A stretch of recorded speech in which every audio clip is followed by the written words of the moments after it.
என்னோட 35 வருஷம் ஆயிடுச்சு சார் நான் சினி ஃபீல்டுக்கு வந்து ஆல்மோஸ்ட் 40 வருஷம் ஆகும் சார். எனக்கு கல்யாணம் ஆகி 35 வருஷம் ஆகும்.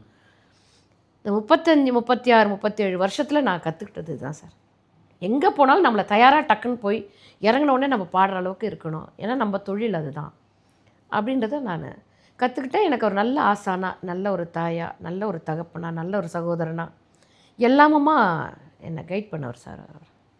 இன்று வரையில் வந்து லக்ஷ்மணை மிகப்பெரிய அளவில் நேசிக்கிறீங்க. ஆமாம் சார். அப்படி என்னென்ன யூனிக் விஷயங்கள் அவர்கிட்ட இருக்குன்னு நினைக்கிறீங்க? மக்களோட பல்ஸ் வந்து அவருக்கு தெரியும் சார். மேடையில் இருக்கும்போது எல்லாருமே கச்சேரி பண்ணுறாங்க, யாருமே எந்த விதத்துலையுமே நம்ம குறைய சொல்ல முடியாது. ஏன்னா லைவாக ஒரு நிகழ்ச்சி பண்ணுறதுன்றது ரொம்ப பெரிய கஷ்டம் சார். ஏன்னா மக்கள் என்ன விரும்புகிறாங்க, ஏன்னா நமக்கு பிடிச்ச பாட்டெலாம் அங்கே பாடக்கூடாது சார்.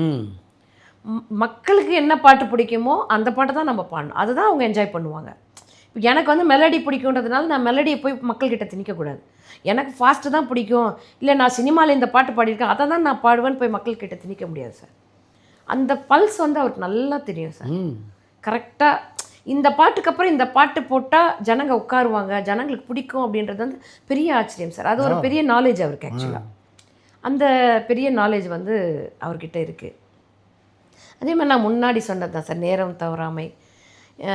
என்னை வந்து ஒரு ஒய்ஃபுன்றதை மேடையில் எப்போவுமே அவர் பார்க்கவே மாட்டார் சார். நானும் சக பாடகி, அவ்வளோதான்.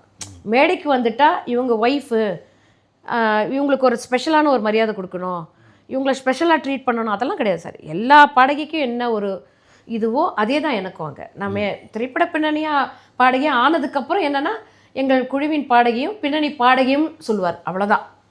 அதே இது தான் எங்களுக்கு இருக்கும் மேடையில் போன உடனே. ஸோ அந்த இதை குவாலிட்டிலாம் அவர்கிட்ட எனக்கு வந்து ரொம்ப பிடிச்ச குவாலிட்டின்னு நான் சொல்லுவேன் சார். எல்லாமே அவர்கிட்ட